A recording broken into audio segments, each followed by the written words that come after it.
there will be no real non-controlled currency in the world. We're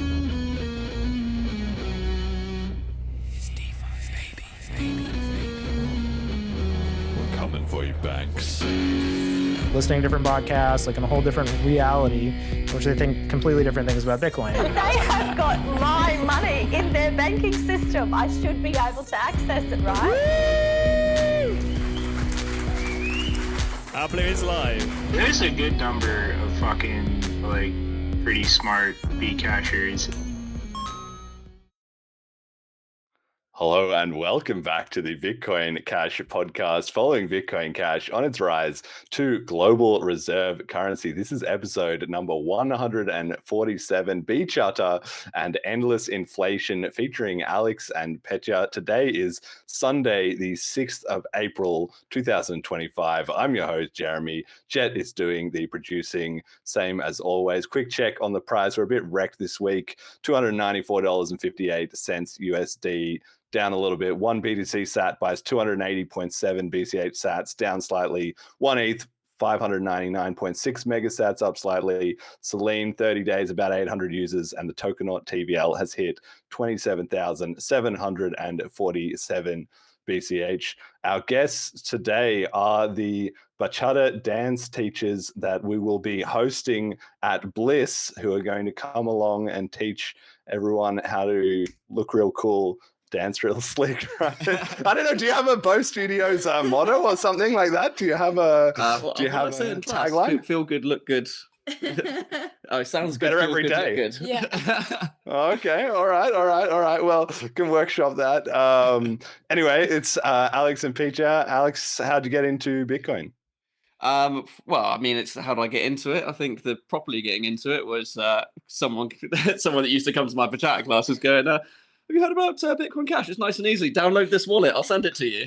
That's right. Selene wallet, the very early version. Yeah. Yeah. But I think like originally when I heard about it was probably back in 2013. I was working in Curry's, obviously with a lot of like techies. So I had a few people that were sort of into it. One guy that was a bit more into sort of like the trading side, like buying in different coins, watching them get pumped up and seeing if he can make a quick buck. And he was like, oh yeah, look at this. Like I've made £1,000, yada on this, that, and the other. It was like, oh, maybe I'll send you some coins so you can have a go at it. It's got to be Bitcoin, and then you transfer it into these other coins. And I was like, yeah, of course, I'll get round to it. And I think at the time, Bitcoin was around about like 40 to 100 quid. And he's like, I'll send you 4. And I was like, yeah, I'll get round to it. I'll let you know when my wallet's made. And then just never did it. And then like next time I hear about it, Bitcoin, whenever it was, like in the sort of like tens of thousands, and I was like, yeah, I cocked up there a little bit, even though I just sat on it. But that's like the very, very first time I heard about it. And then I think like always sort of kept up to it like a little bit. But I think until sort of I had a proper conversation with you, and I think we were away somewhere at a festival. We were in Malta. Yeah, I think we were in Malta. Yeah. And sort of did a bit more of like a deep dive into sort of the world, and then straight into, what is it, episode 85? 85, yeah. And then I think after that I consumed about 60 hours of podcasts in about 2 weeks and went, yeah, I'm pretty clued up now. Pretty good. Well, that's the thing, because I remember when we were in Malta, and I have to sort of pick my moment to really get people onto the BCH train, because I've learned from experience, it doesn't work that well if you come home with like, hi, I'm the Bitcoin guy. Like people are like, not this. We've heard this 1,000 times. We're about to be pitched this like Ponzi scheme, or over the many, many years that I've been doing this, you really need to find the right moment for it. And so we were having dinner. It was you, me, Sam, and Andrea, I think, was there as well. And we were just talking, and then it somehow like maybe came up a little bit, and then I just like worked it in there a little bit. And I got to give you credit. You were very open-minded to it immediately, because you said, oh, listen, I heard about Bitcoin back in the day. I'm not going to miss it a second time. Like you were you had already had your mind open, you know. Something like Andrea, she was a bit more like, oh well, I don't know about this, you know, whatever. And then Sam kind of stayed quiet about it. I don't know that he had. I wonder how's he feeling about this. Exactly.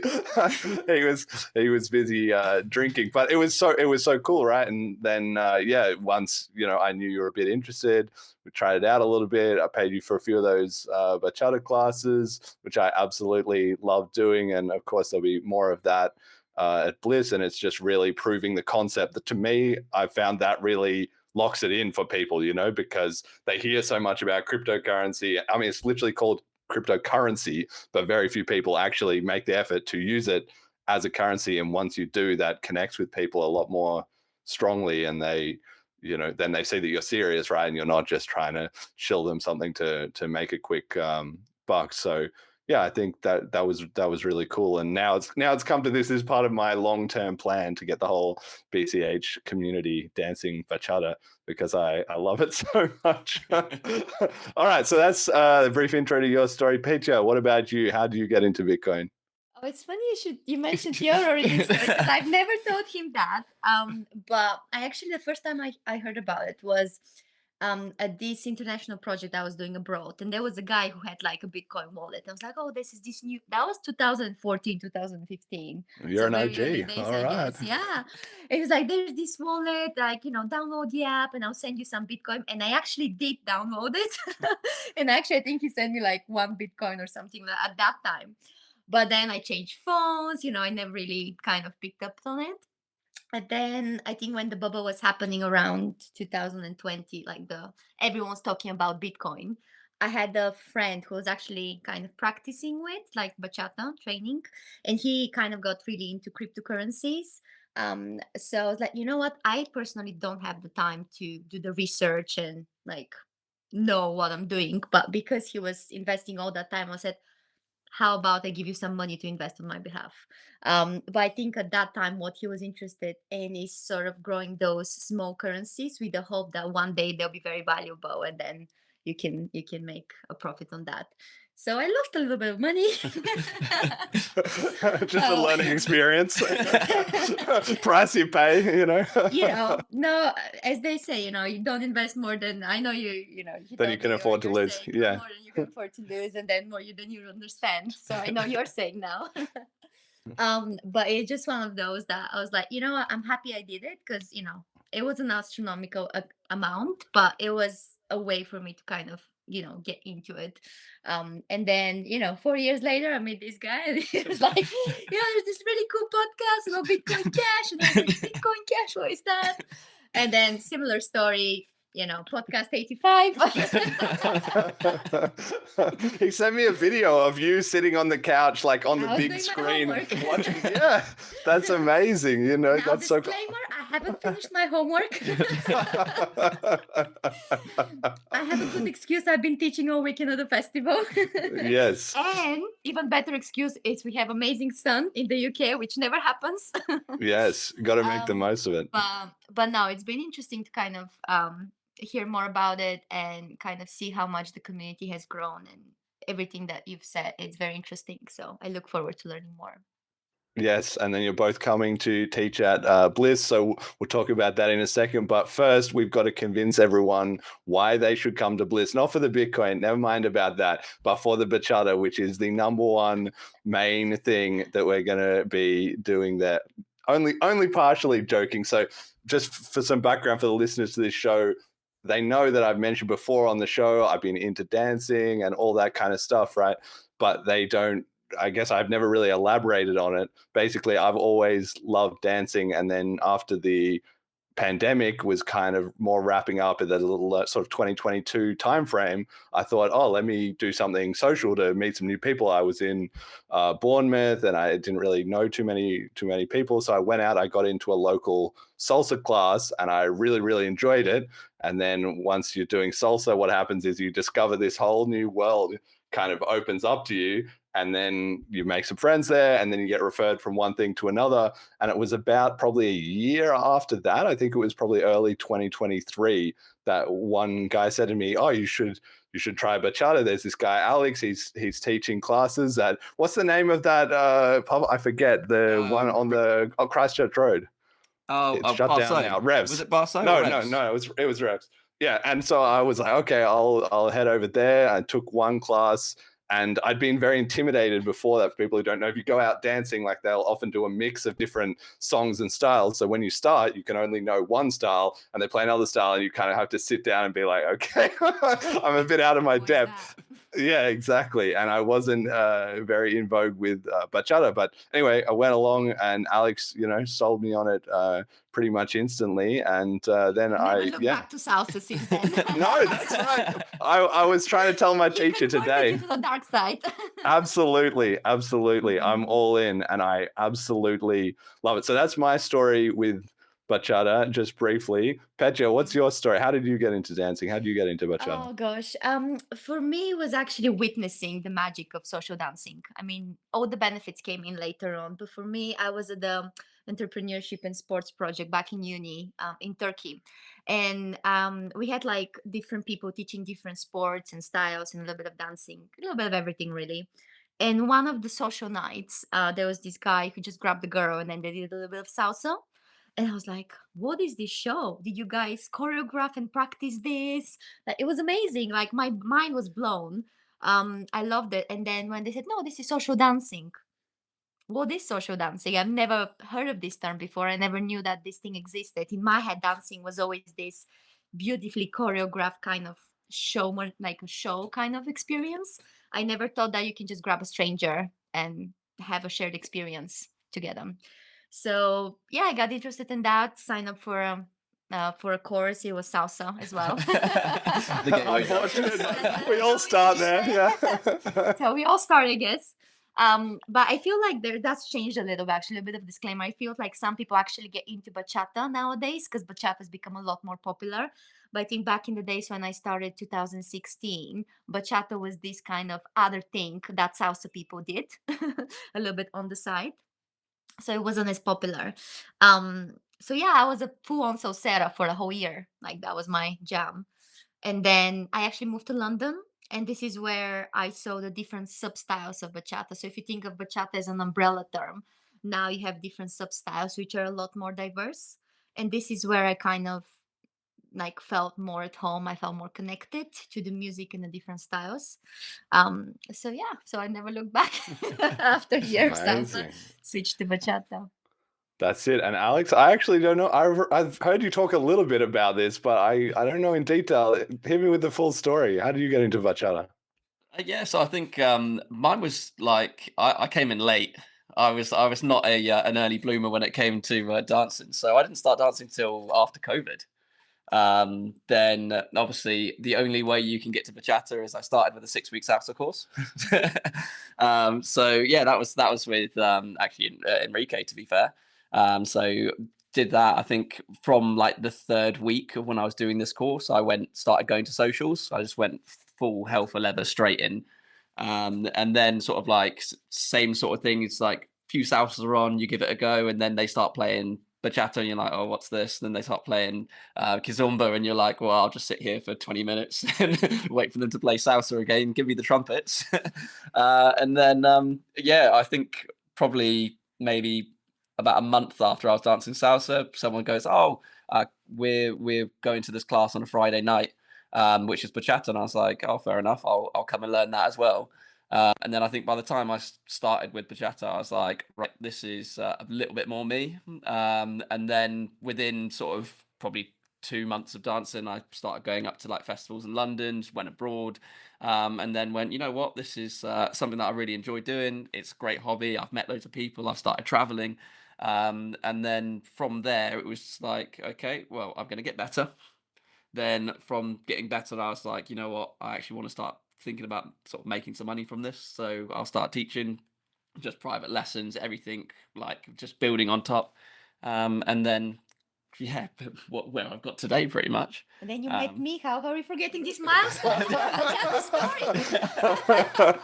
story. Yeah, okay. Fill me in with that with that part of it. But in all seriousness, tell me the story then. How did you two meet? That's also a part that I don't know. That was after I was off the scene. Fill me in here. How did we meet? So actually, the first time we met was Brighton. I don't remember it. So first time we actually met was Brighton. She was teaching with someone at a festival, and the guy she was teaching with was like, "Oh, do you mind recording the demo?" So I was like, "Yeah, no worries at all." So I took the phone, recorded the demo dance, and then sort of like got back. Then first time we actually met was actually when I came back from Stockholm. So do you remember I was teaching in London Yes. when I got back? So that's the first time we actually danced together.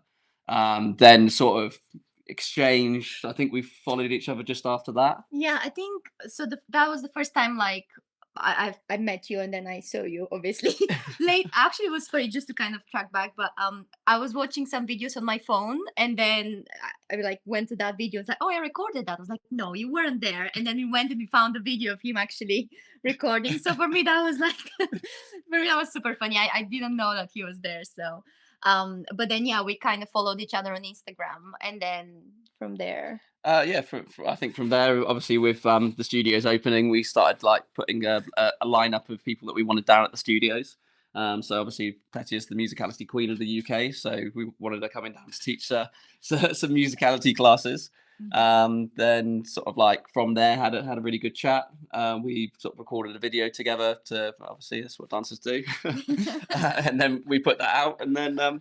Yeah, after all the business chats were done, she just slid into my DMs and was like, "Hey, how are you doing?" How are you doing? Absolutely, the classic move, Petya. Okay, well, I'm just very conscious that this is a lot of like backstory. Like my listeners might not even be too clear on all what this is. So we've got an example video here, but Bachata is a Dominican Republic inspired partner dance where you usually have two people, right? A lead and a follow. So the lead is usually a guy and the follow is usually a girl, but it doesn't have to be that way. I've danced with Alex before. I'm looking forward to we'll do that again at BLISS. No, I was following. I don't know. I think we did it. A bit of both. Well, so I'll taste your following. Okay. All right. Brilliant.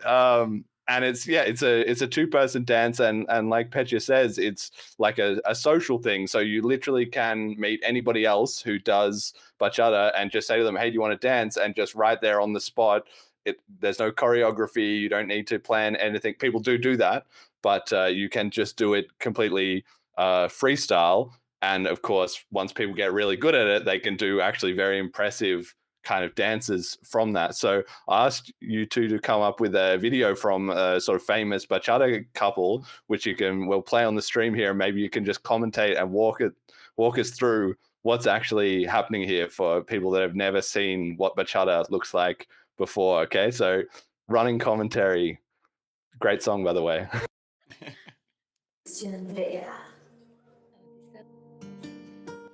I don't know. I'll tell you about the video.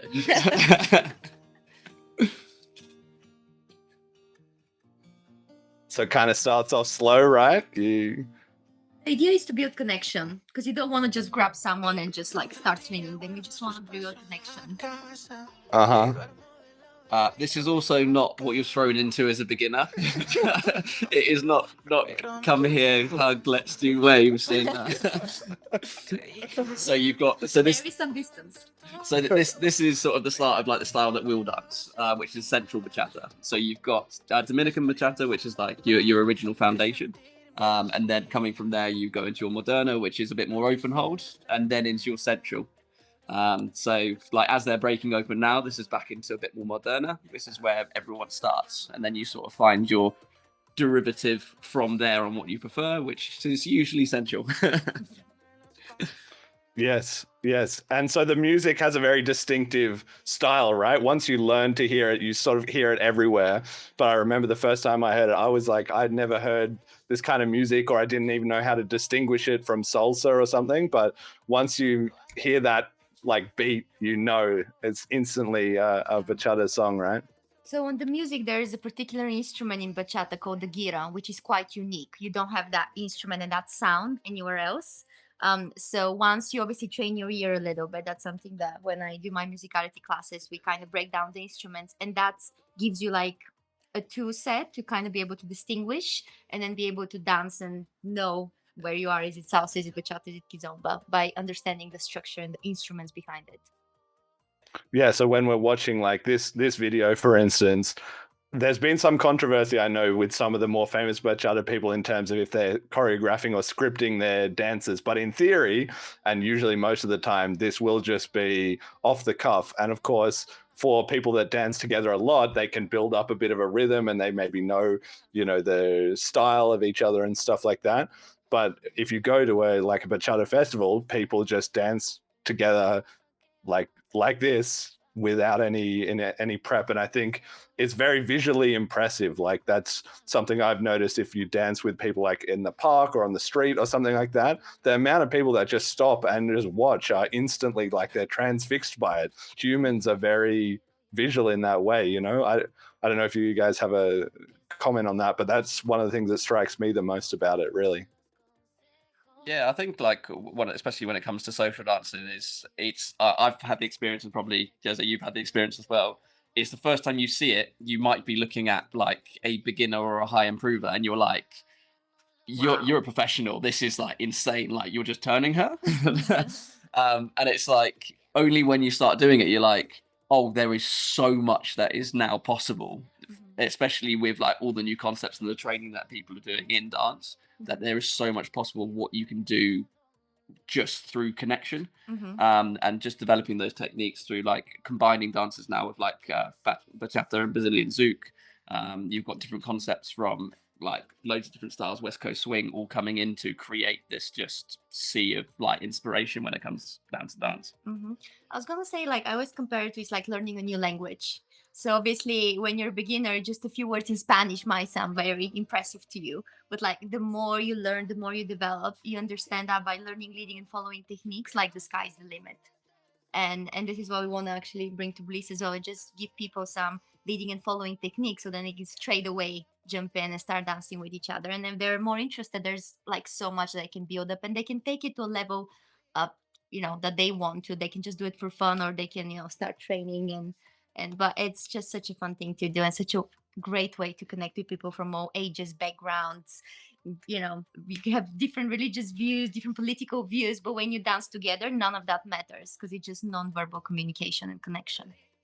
Yeah, that's very true. Actually, that's something I think about a lot as well too. It is also like a language in the sense that you kind of carry it with you everywhere, So once you have that skill, and something almost very unique, not totally specific to dancing, but in general, is that you don't need to carry it. You don't need any equipment really or anything. You literally just need a little bit of space. You don't even need music, technically speaking. I mean, but it's even in the modern world, it's so easy to do anyway. Anybody has a phone, they can play a song, and you can dance with somebody right there. So once you have this as a little bit of a skill, if you're out and about, you meet people and somebody says, oh, I'm into dancing. They say, hey, let's just dance. And people are always very friendly. Yeah. You should see like when flights are delayed and people are like, oh, what do I do at the airport for like 4 hours? There's literally groups for like stranded dancers at airports. So then you just texting, So you just texting that group, Anyone and at the airport? anyone, Geneva airport or whatever. And then if someone's waiting there, you just meet up and dance. And that's just like complete strangers that you may never seen before, never seen again in your life, but you just have that connection and shared experience together through the language of dance. Yeah, that's amazing. Well, I've got to get in some of those groups. I've seen people doing the videos like if they were traveling together, but I've never heard of this. Like, oh, let's just meet up and the do it. social aspect of it, isn't it? It's just anywhere, anytime, anyone. Yeah, and I think it's something also that I really want to, put out there on the show, because this is where it's similar to BCH in a way. It's this whole like global movement or culture or community, however you want to put it, which if you don't know that it's there, you kind of don't have access to it. But once you have a little bit of access to it, once you know about it, then you suddenly discover that it's like everywhere. It's literally all over the world. I have listeners, the map of my listeners is spread out all around the world.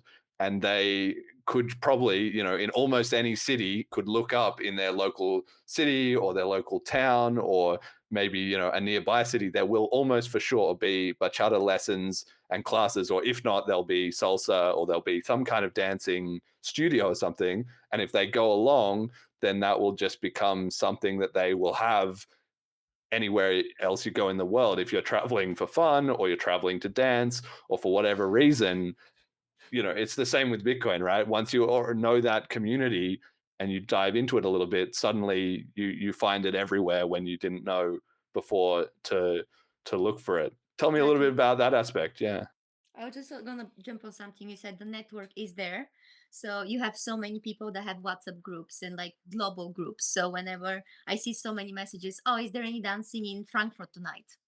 And then people would just like connect you with the organizer. So even if you can't find information, there's a network of people that just are able to share information, and then you can dance literally anywhere, anytime.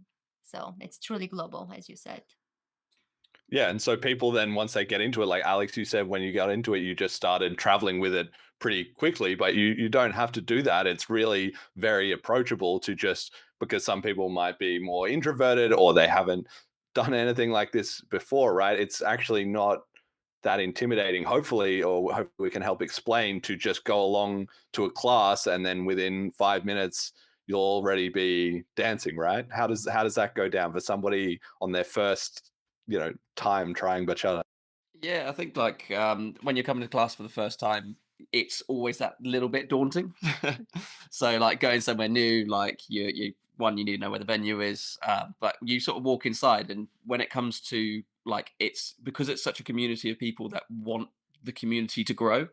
They're not there to judge you. They're not there to sort of like try and keep you on the outskirts. It's everyone dances together, everyone communicates, and everyone's sort of brought back down to that sort of position of where you need to learn from the start once again. So for like whenever I start the beginner classes, I still have the same speech that I've been doing for the last 2 years. But it's like we'll start off by learning the basic. We'll start off by learning how the basic turns work. Then we'll go into a warm up. And then from there, you go straight into partner work. So rather than thinking that it's partner work that you need to come with a friend, every like 2 minutes you switch partners. So everyone gets an opportunity to connect, speak to each other during the class, and like you've got people that are a little bit more experienced that can sort of give you the leg up, and you've got people that like I've got sort of advanced dancers who are doing different roles that'll be helping sort of the beginner dancers as well, to sort of get a footing, and then from there, because it is social, it's not just a case of coming in and learning. It's a case of after that, everyone can be at the bar having a drink. The song comes on, and you're like, right, do you want to have a dance? Like it's that whole aspect, not only in class, the community aspect comes into your life, and from there. Yeah, so if you were going to advise somebody, who was interested in trying bachata for the first time, how would you recommend they go about it? What, they look up bachata and then the name of their city online? Maybe there might even be multiple options. Like, how should they pick? Where is a good place to start with? And then is there anything they need to know before they just rock up to their first class? I think it's just what you said. It's the typical thing, the Google search. If they know what bachata is, obviously, a lot of people just start with looking for experiences. So I remember like a friend of mine, she went to Groupon. That's a platform in the UK. And obviously a lot of people look for different types of experiences, like whether it's dining or some sort of fun class. So then from there, you get a lot of people who sign up, give it a go as a sort of a trial class.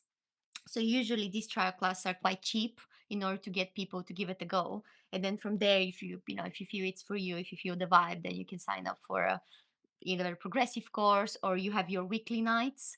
In London, you have a party night every single night of the week, Monday to Sunday. But because it's a very big city, so you have that. And then in Bournemouth, you have Wednesdays and Fridays. Yeah, I think the easiest thing to do is you just type in like bachata in your city, and then the best thing to do from there, because you're never going to know from the outside if it's the best place to go or the worst place to go. But just going, everyone that's at that night is connected to everyone.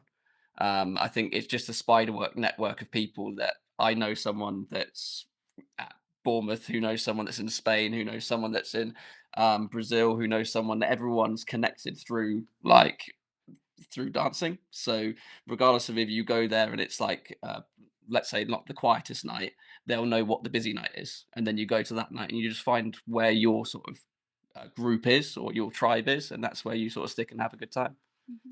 Yeah, and I think also to say, like, I was quite impressed, Petya, with your story before that you said, oh, somebody said, do you want to download a wallet? And you said, yeah, I'll go for it. And you just tried it. You got the Bitcoin, and like, that's actually quite rare. Like you know, you might not appreciate that, but selling someone. In the moon, okay.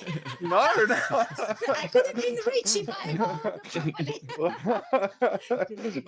Well, we all could have been, but like that is rare actually, that somebody would just straight up say, okay, this is a new foreign thing, let me just give it a go, I'll trust you, you know, that this is not some like scam or what have you, right? And I think dancing's a little bit the same. So I've sort of, my challenge to my listeners is, if you don't feel like, oh, okay, this is something that I would intuitively be interested in, consider it like somebody pitching you on Bitcoin for the first time. Maybe you just need to take that small leap of faith that they know what they're talking about, and you try it. And if it's not for you afterwards, that's fine. But it's really not any, you know, kind of a big deal as you might expect. You go along, it's just it'll be like a bar or maybe a small dance studio, something like that. Go in, have a beer if you need to go in there or whatever. A bit of alcohol for courage. Yeah, a bit of liquid confidence. And like Alex said, I think as well too, it really is very non-judgmental. Like, I think because people see it as being like a performance thing that you go and do, like, oh, won't everybody be watching me? Well, it's like anything. When you're there for the first time, firstly, everyone is going to be really friendly because they want you to enjoy it and be part of it. And then secondly, also, everybody has been there before too. Everybody has been there for their first class and knows that the world's best dancers, you know, started just with their first class. So I would highly, like, it would be almost unthinkable that you would feel judged or pressured or anything like that, right? I mean, what's your hit rate, do you say, Alex, of people who come in for the first time and then come back and say they've had a great time? It would be pretty high, right? It would be a lot of people. I've got to say, like, when it comes to bachata, especially social dancing, it's about the experience, not about being professional. So everyone that comes is coming there to have a good time, not to be on a stage. So like the return rate and the hit rate of people just having a great time doing it, I'd like to say, because of my teaching style, was 100%. maybe it's It is. Excellent teacher. But maybe it's like, I'll probably say for some people it's just not for them. But without trying it, you don't know. But I'd probably say 90% of people are going to either come back or at least go away with one, a little bit of knowledge on how to dance the basics, and two, they can take that anywhere. Yeah, it's truly amazing. Yeah. And so that too. Oh, sorry, I was just gonna add that what we see in the videos here obviously could look quite intimidating to some. Was never like, oh, that could never be me, right? But like, you'll be surprised that when we go to the, you know, through the foundations, we always make it fun. We always make it accessible. So we've never had someone leave the class and was like, that was terrible. Like, everyone has a good time. It's more social than dance. We have the term social dance, but it's a lot more social. And then how much, you know, dancey you make it, that's up to you. But the key thing I think that we want to kind of portray is that this is to connect to people, and especially in this digital world where everything is just phones and screens, it's just really nice to have an experience where you can actually connect with people and have that social aspect in a healthy way, in a way that you're moving, you're enjoying the music, and it's just a way to bring people together.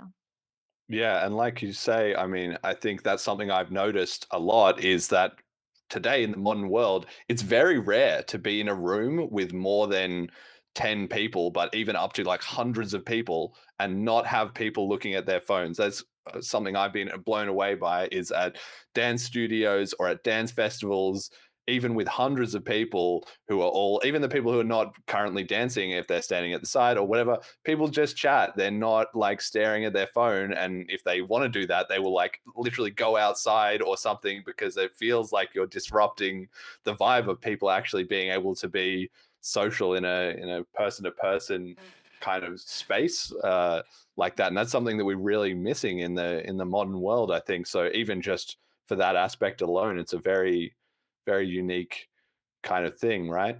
So you've got you've got the studio. So people would start at like a studio, and then just explain a little bit to me more about how it then escalates up, right? So I've been to a couple of dance festivals, but it's really quite an experience. I think maybe one of you can give me the breakdown of what is it like? Go. Yes, yeah.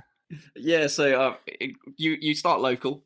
That's always like you find your local class, and then you'll always have people from there where it's like, okay, the next town over is doing a larger event.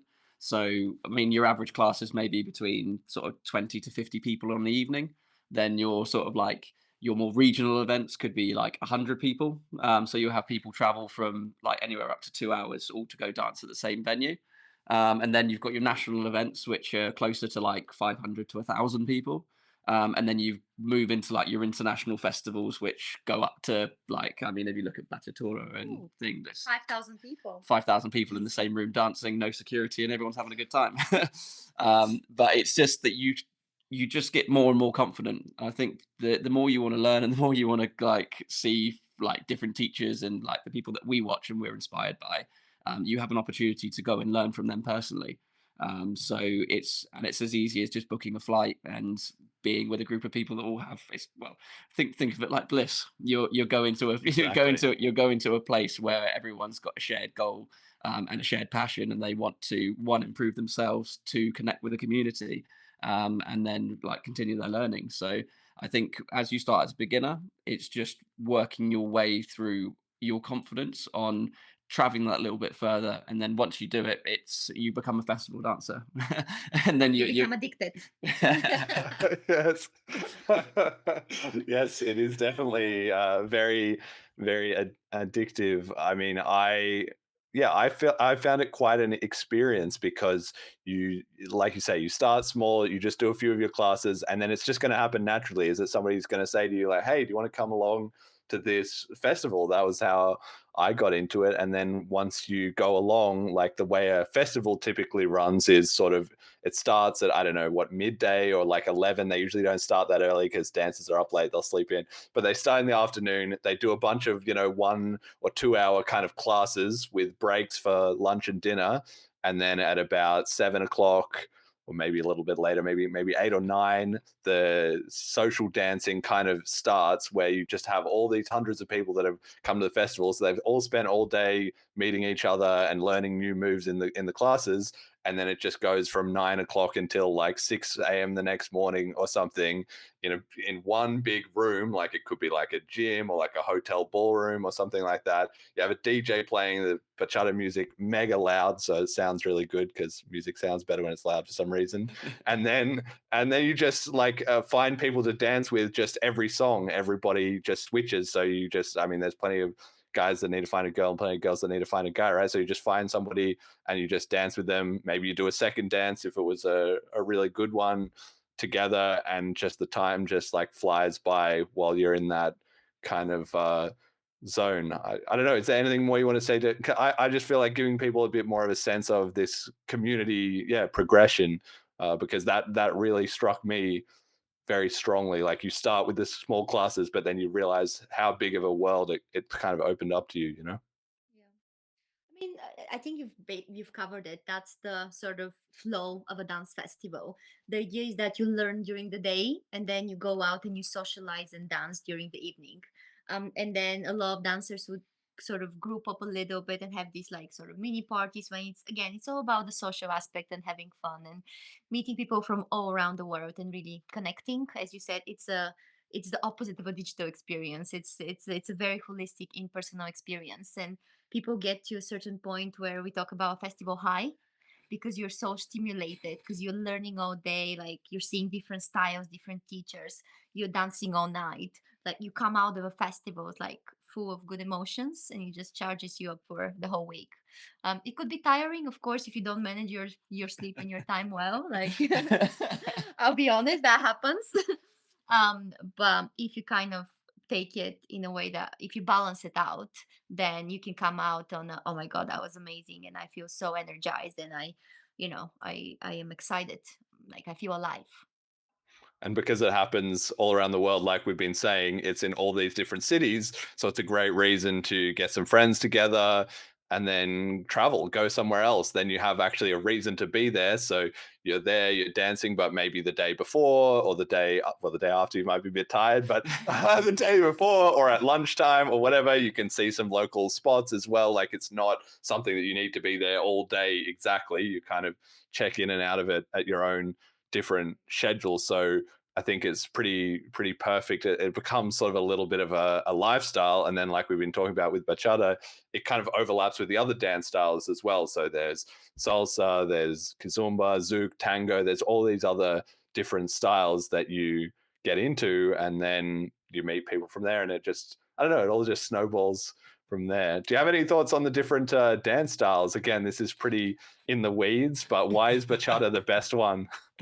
For me, I think it's just because it's got the most like commercialized music, and it's on a 4 count, so you can dance bachata or anything that has four counts.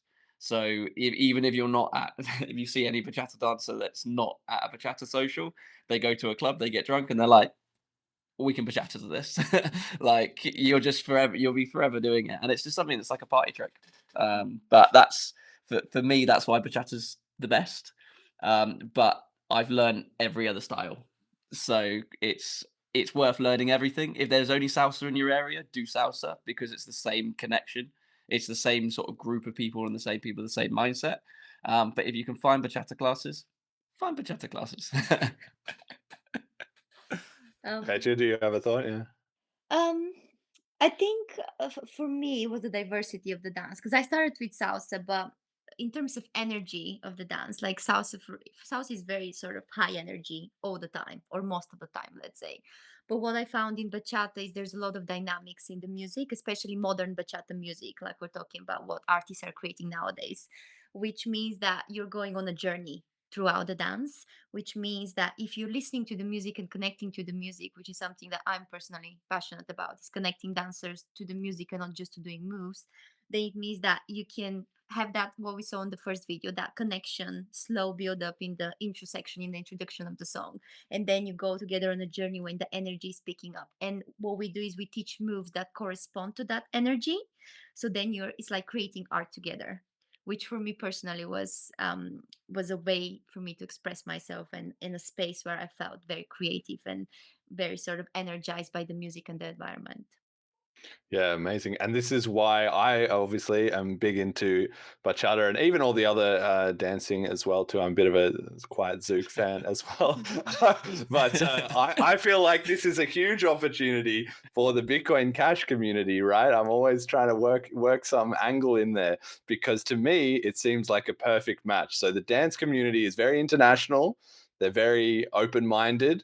They're very creative, and they also do loads of traveling and lots of events. So they know the problems that people have with doing payments between different countries, you know, artists getting paid, or that you meet people in different locations and then they buy you a beer and you want to pay them back, or they bought you a ticket, you know, on a combo deal, or like that kind of thing happens a lot. So I can see that they would benefit a lot from having access to the kind of Bitcoin Cash tools and currency, you know, as a community. But it also works the other way, which is the Bitcoin Cash community could benefit a lot from building a sort of association with the dance community, in my mind, because it's the same in terms of being very international and very open-minded. But what it needs is more people who are promoting it, who are visually good with Instagram posters and like dancing. You've got the merch you were showing off before, right? There's a lot of kind of creative energy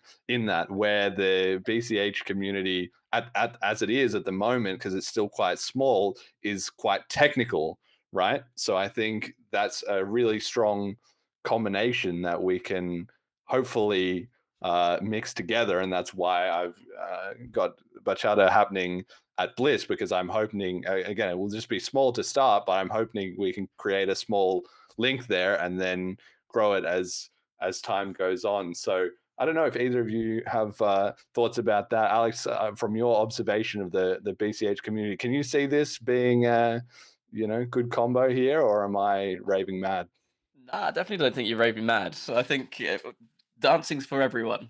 But I think if if especially if you're looking at sort of a smaller community of people that want to connect over something, and if it's connecting in a place, yeah, just like Bliss, then bringing people together to do something a little bit more physically active would be great.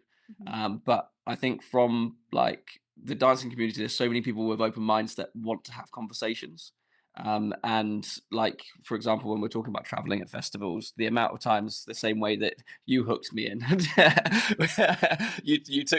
we went for dinner and it was like, oh, I stuck it on my card, and then you're like, oh, I'll just pep you and BCH, and I'm like, oh, well, let's use my wallet again. Like, I was quite pretty excited for it. So you've got all these scenarios where like it will work really well with dancers, because dancers want to find the easiest way to sort of get on with people. And I think sort of vice versa for the BCH community, like integrating into such a wide network of people that are, I think, well, from the way I see it, it looks like it's got a lot of synergy between how you group together. Like you stand together, you want to support this network, you want to support the coin, and make sure that it's always being developed in the right way. The same way that we look after Bachata, that we wanted to make sure everyone's safe, everyone's developing the same way. So 100% don't think you're raving mad. We just need to get them together. Well, nobody's done this. That's why.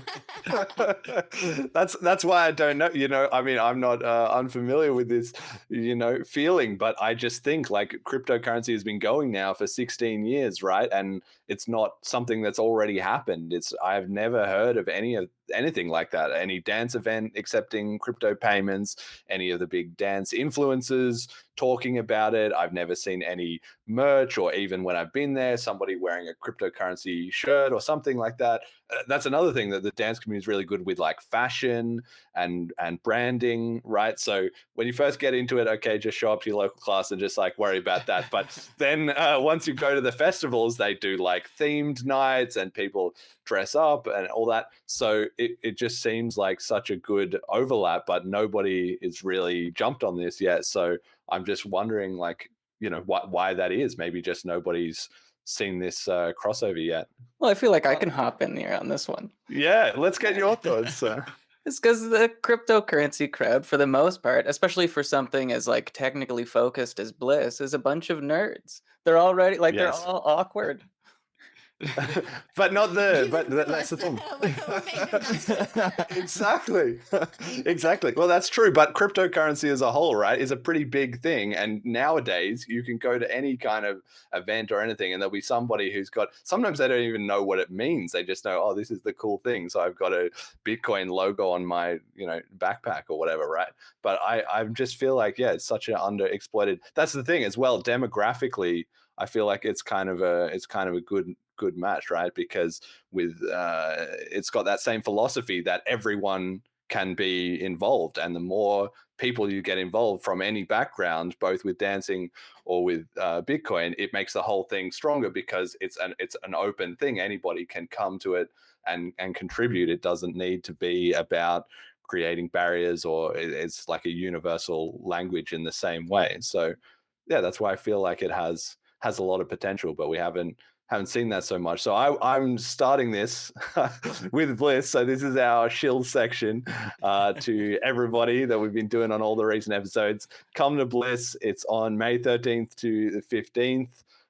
We'll do Bachata at least 2 nights, and probably 3. I think I'm hoping that what will happen is we'll do the first 2 nights, and then everybody will be like, when are we doing Bachata?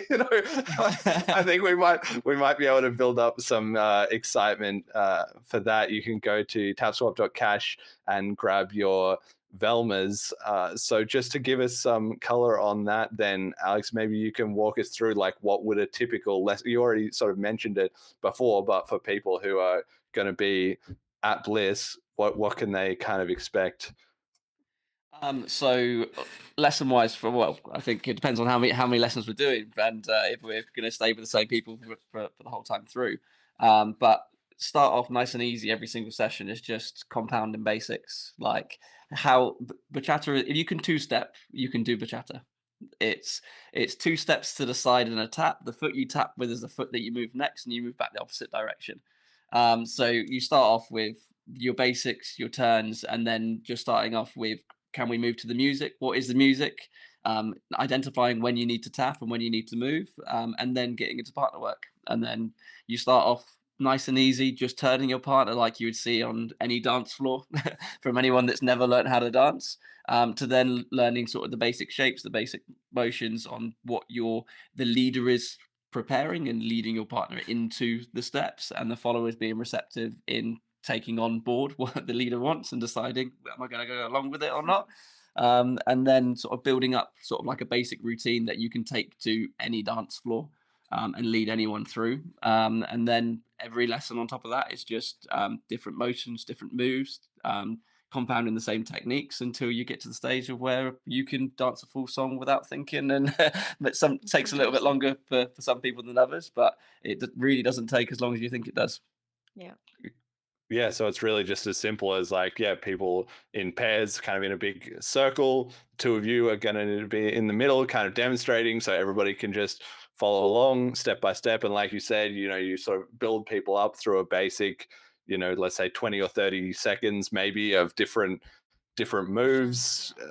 Yeah, you just run through it, play a song, everyone learns to dance, and I promise everybody is going to have a great time, because like we've been saying, nobody tries bachata and dislikes it, as far as I know. Petya, what do you think about the whole BLISS thing? I mean, I know you maybe haven't been to a cryptocurrency conference, or I don't even know if Alex has, to be honest. Do you have any expectations, or I'm super excited about it. Because for me, I always love learning new things, and that's obviously something that Alex has been telling me a little bit about. So it definitely piqued my interest. I'm coming with an open mind. I'm there to learn, and I will probably not get any of most of the abbreviations that you might be using, so I might need a little dictionary. Because when I was watching your episode 85, I was constantly asking, so what was that? What was that mean? But yeah, it's just like any other skill. I feel like I'm in the learner shoes right now.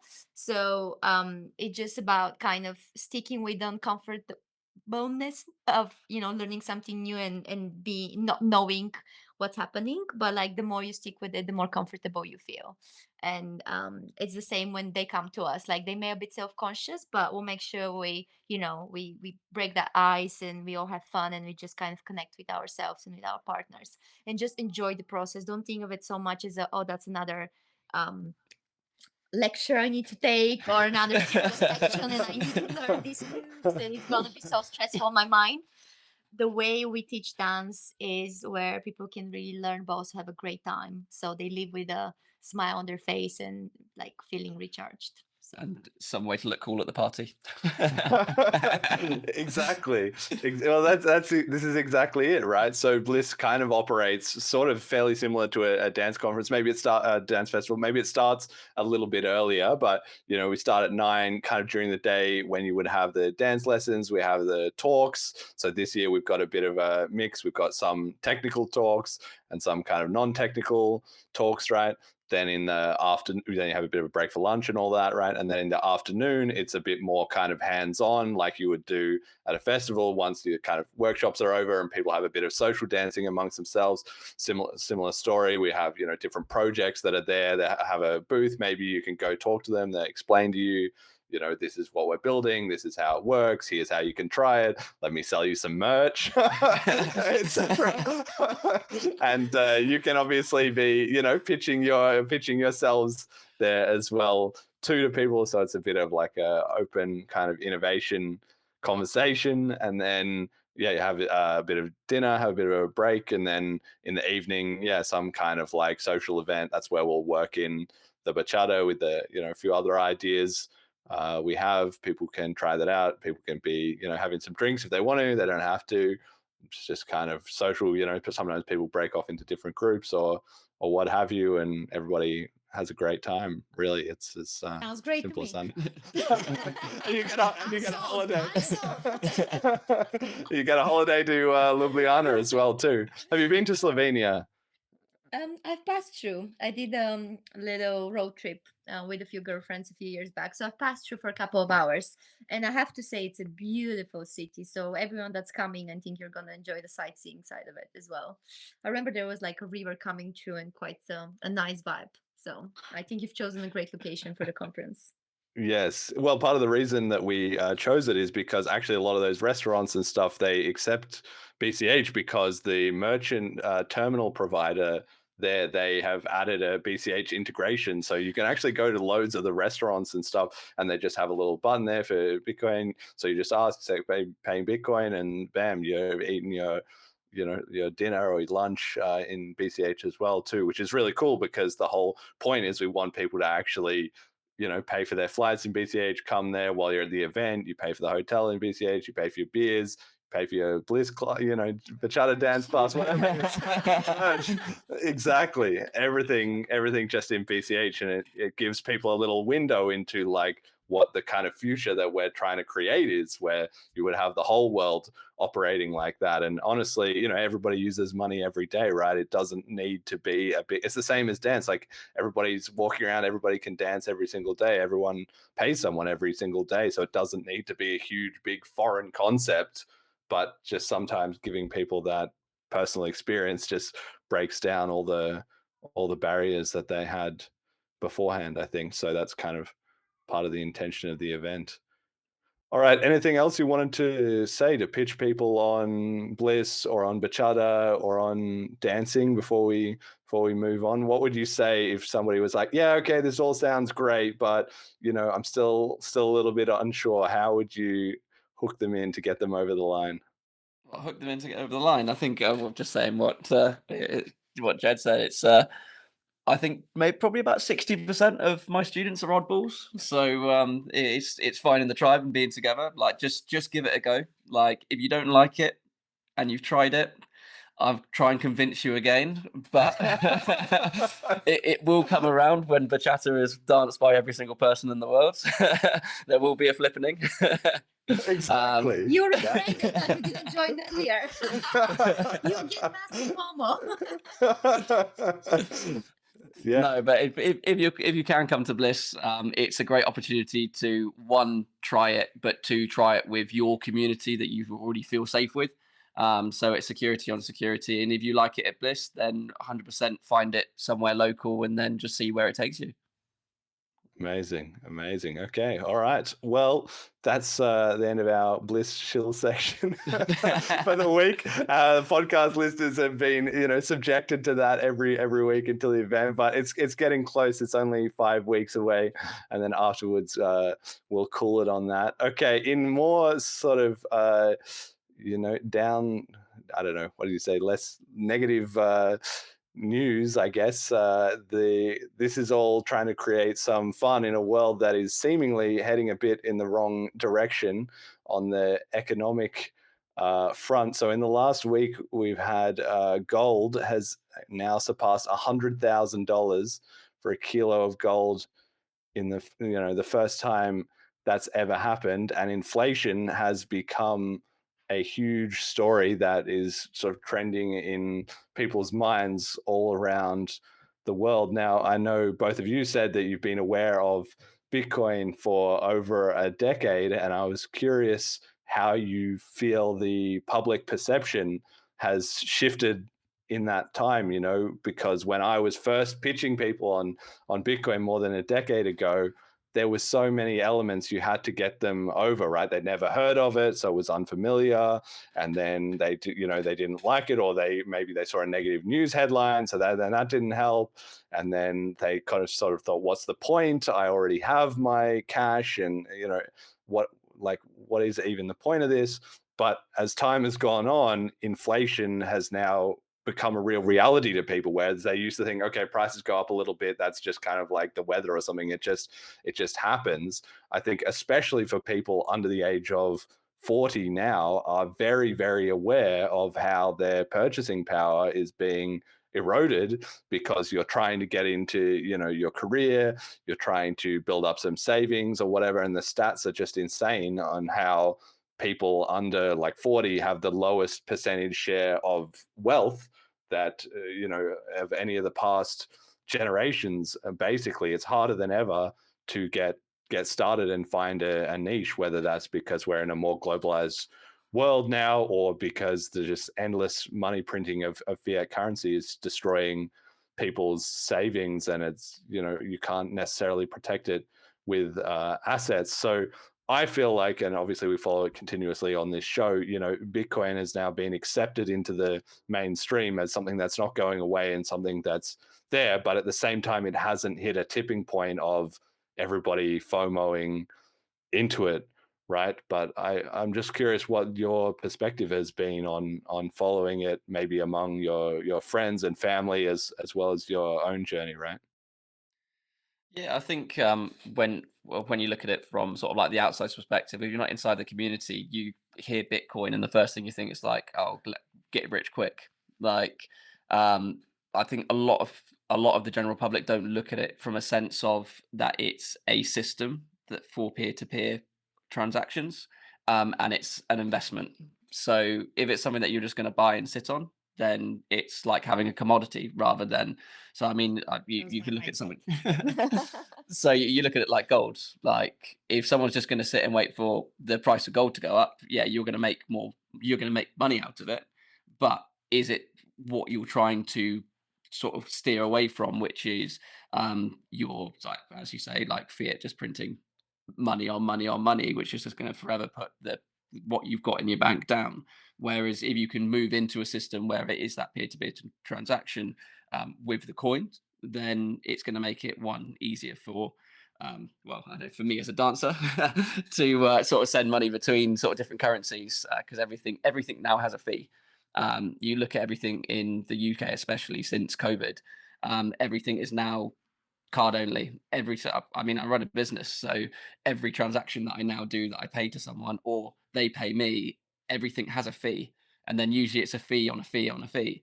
So the money that's sent to me is like, I mean, we're talking sort of almost 10% off just from a single transaction, by me not taking cash. And the amount of people that don't carry cash anymore and having an alternative that's not determined by the general banks. So I can, one, sort of get what I'm owed, without someone just forever taking or skimming off the top, is sort of the best way forward as far as I'm concerned. Yeah, and have you been seeing more of a rising sentiment around that? Because kind of cash has been on the decline, right? I would say throughout the 2010s, people were slowly getting more and more used to electronic payments. Sadly, not with cryptocurrency. That opportunity sadly got squandered because of the history of how it all played out and all the infighting within cryptocurrency that stopped it just breaking through. But in the meantime, people did sort of accept, like in the 2000s, I would think people were actually still a bit suspicious about a lot of that stuff.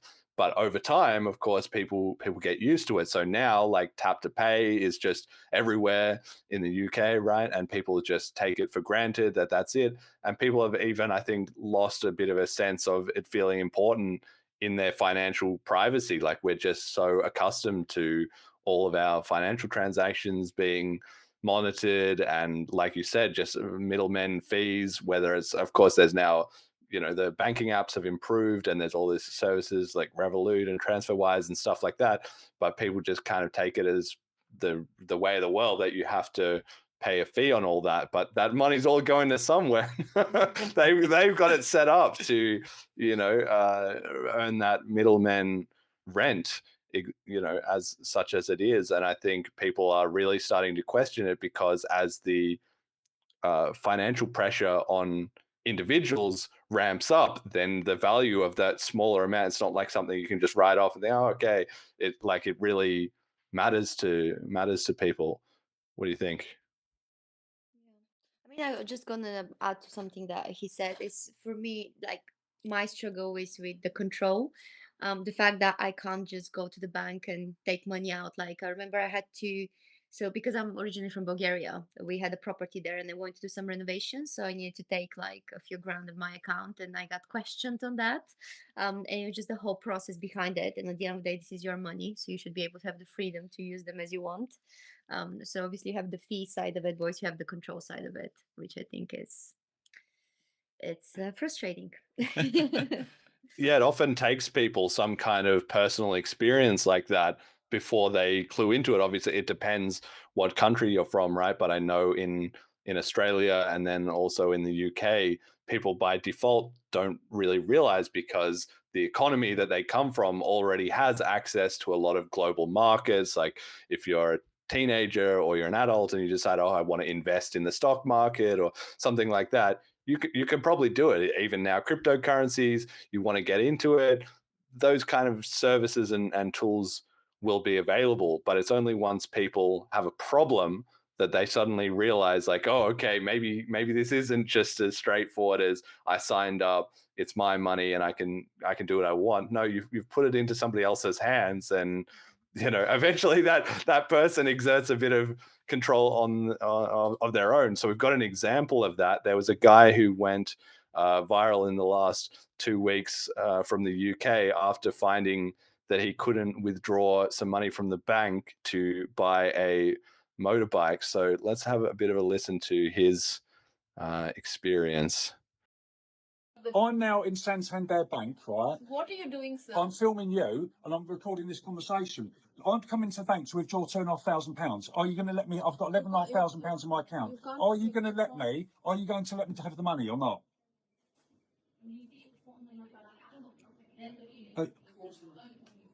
Hello, are you going to let me have the money or not? Huh? Unfortunately, I can't remove that restriction that's on there. You can't remove this restriction. You can't remove the restriction, okay. After your colleague told me I'm a liar, yeah? So your colleague told me I'm a liar yesterday. I've come in to withdraw £2,500, yeah? And you're not going to let me have my money today, is that right? Right, you can still use your card. I'm not, to answer the question, please, yeah? I know I can still use my card. Are you going to let me withdraw £2,500 from my account today, yes or no, in the branch? And what is the £2,500 for, Mr. To Jackson? buy a motorbike for my son. Right, okay, so have you got any evidence of the motorbike? No, I haven't got any evidence of a motorbike at all, no, I haven't got it, 'cause I don't know what one I'm getting yet. Okay, so if you don't know what you're getting, how do you know how much you need? Because I've got a budget. I've got a budget of £2,500 for the motorbike. So that's why I want to withdraw £2,500 from my account today. Right, Yeah. so when you find the bike for your son, if you can show us some evidence of So you're not. So I need to show you evidence. So I need to show you evidence. I'm doing it. Video call of this. Really? You can't I'm doing it now. film me without my permission, sir. You Really? cannot film Right. me. So you're not going to give me the money, no? I'm gonna hang up this immediately. Absolute joke, this place. Security. Absolute joke. You're an absolute joke, this place. Won't let me draw out my money. It's a fucking joke. Have a Right. word with I mean, it even just stresses me out, like watching that, like it really makes me think how people can be very, and of course, there's all kinds of videos on the internet of people upset about customer service or whatever, but, people are very emotional and they can be about their money once it's being taken away from them or restricted because they understand just how much of their own time and effort and work they had to put in to get it. And even worse than that is people assume that the money in the bank is their money, right? They have this idea, like when we're kids, you teach kids put money in the piggy bank and then get it out later. And so logically, it's a bit of propaganda, honestly. It's like, because then you go to a bank and you think that's how it works. It's not how it works at all. When you give the bank your money, you've given it to them, and the bank then just has a legal obligation to provide you it back as a loan, right? Which they don't even have to have on hand, and nor do they need to necessarily provide it to you if you demand it back. And so this guy, he goes, he's being questioned about it, and suddenly he's in this alternate world that he wasn't expecting, which is why he's so angry and emotional about it, because he suddenly feels like he's not in control. And when people encounter those limits to what they're doing, it really upsets them. And so that's what we're trying to do here as BCH. I don't know, Alex, have you ever had a problem with the bank giving you grief like this? Or No, I've never had the problem with the bank giving us grief. I think that the worst one I've had is I've got paid in cash with the old £50 notes, and then didn't realize that there was new £50 notes that came out. And then when I went to go put them into the bank, they're like, "Oh, you missed the deadline." And I'm like, The deadline? What deadline? So they changed from the old notes to the new notes, and there was a deadline of where Transition period. you could spend them. So then I had like 200 quid, and they were just like, no, you've missed the deadline by about 3 months, and I'm like, but it's the money. Like, it's just going to be the digits in the computer. Like, does it make a difference if it's through? No, everything had to be transferred over. But so that's probably the worst thing I've ever had.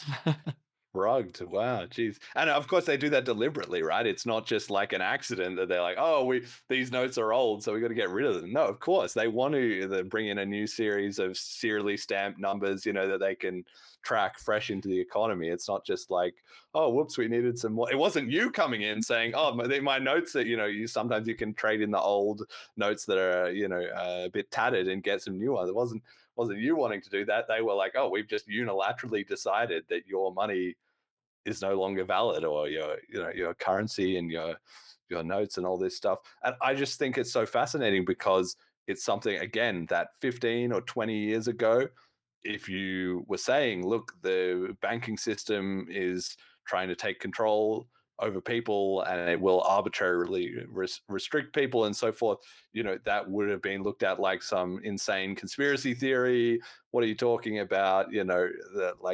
But now people see this kind of stuff. They've seen these kind of clips before, and they know that this kind of thing happens to people kind of arbitrarily. There was the Canadian truckers protest during COVID where a lot of them got just debanked and shut down, and people watching from around the world could see that, okay, the banking system really is a weapon. It's not just like, you go to the t-shirt store and you want to buy a t-shirt. Like that's not moving the needle globally or politically, but for money it is, and somebody has their thumb on the scale, really. So I don't know, I just feel like, are we going to hit a tipping point where more and more people have this kind of experience? Like, this guy would be much more open to cryptocurrency, I think, after having this experience, right? Yeah, no, 100%. I think that the more issues people have means that they're going to be more open to change. But then, I mean, you could look at it two ways. You've got the expression of like, you can't teach an old dog new tricks. So if you're trying to get sort of mass institution or sort of your older population to switch over to something that's completely brand new, refer it to when the internet came out. It's like, I'm never going to use email, and then everyone starts using email. So maybe it's like worth looking at sort of how can you get the younger generation to think, right, one, this is cool. Two, this is something that's a lot easier to use between my friends. It's private, it's safe. And then sort of allow that to sort of they're teaching the younger, and that's going to slowly, as they get older, it pushes up into the sort of the next generation. So that's sort of, for me, that's a different way of looking at it rather than sort of trying to get the mega institutions to switch over. Just time it out. If you can get someone from when they're 13 using crypto in 20 years time, they're going to be the ones that are going to be using it en masse. So from my side, that's probably the easiest way to look at it. Yeah, and I think that's, again, that's another reason, just to tie it back to the bachata part, why it's such a perfect combination, because dancing is for people, or all ages, whatever gender or different part of the world you're from, or anything. It is very, very universal. There's no restrictions to it necessarily, but at the same time, it does skew a little bit younger. Like, I've found that I saw some statistics somewhere that bachata and all this stuff is most popular. The peak demographically is between ages 25 and 35, right? Which is kind of the same as my show. Also, is the most popular with viewers aged 25 to 35, more heavily slanted towards men, whereas bachata is more of an even split, right? But it's that same demographic who is going to be young enough to be open-minded to new technology, and then potentially also going to be coming into a phase where they're having kids and they're having their own family. So if they're looking for an edge or an advantage because they're not necessarily at the top of the economic pyramid just yet, then that's how you create adopters through like multiple generations. So I think there's a lot to be said that kind of demographic element to it as well. Yeah, we've got another video here. This one's kind of similar, but it's a guy, he's joking. He's in Australia, meme of the week, where he's trying to withdraw from a bank. And so he's sort of trolling them a bit with all his different reasons that he needs. And you can see the reaction of the bank tellers here. When you withdraw cash in Australia, the banks want to know why, so let's go tell them the truth. Around 6,000. What is it for? My missus thinks I cheated on her last week. She's doing my head in, so I need to like give her some cash and a necklace. She doesn't like flowers, she just likes designer handbags and shit. No worries. I don't know why it's important for the bank to know. It's money. I have to ask. I've got to go to a beauty salon to bleach my arsehole. Yeah, there we go. Because there's a bleaching package. And yeah, they say you can make it up to 3 shades lighter. Drugs, the devil's lettuce, you would know. That's what you want me to put John Bernard? I don't deal it personally. I just connect people together. Whatever you do, it's Okay. your business. What's the money for? Yeah. Does it matter? We need to ask customer why. I need it for steroids. Summer's coming up, Stereosonic festivals. Understand. I need a shred for summer. I mean, if you must know, I'm transitioning to be a woman, so I have to pay for the surgery. It's an expensive surgery. It's not covered on the Medicare. Australia, the banks want. He has at the end there as well, the little tagline is "follow for more honesty," right? And I think this is just, humor always comes with a grain of truth, right? I think it's so interesting that he says multiple times there, like, do you really need to know? Do you need to know? And then he's trolling them with those responses. Do you have any sense that that will be a popular sentiment, that maybe people are going to be less normalized, or maybe with AI we're getting more normalized to having all of our sort of private data surveilled and stuff like that? What do you think, Peter? I mean, I had very similar experience. So, so this was literally me, minus the quirky response. But I mean, it definitely doesn't feel good because obviously everyone works really hard, and like as you said, with inflation and everything, like your money goes like less and less. You can have it's frustrating to have that sort of restriction and control over your personal finances. So I think it's gonna create more and more frustration, and it's going to be a pain point in how you deal with money.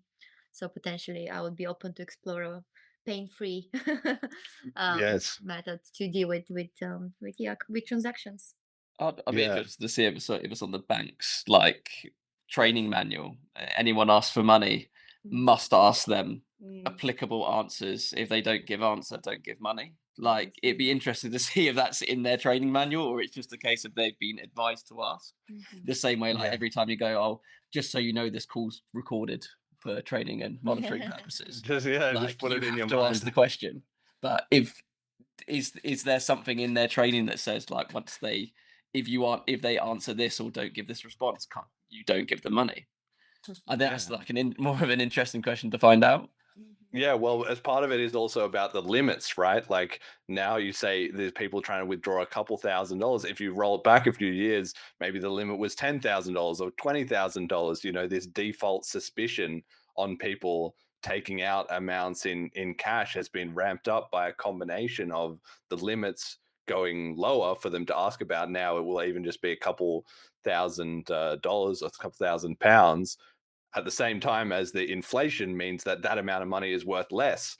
It's the same with when you're going through airports, you're traveling, and they have that thing, are you carrying like $10,000 in cash? Like, when those was first put in, $10,000 was a lot of money. Like, if you were carrying some serious money if you were coming through with 10 grand.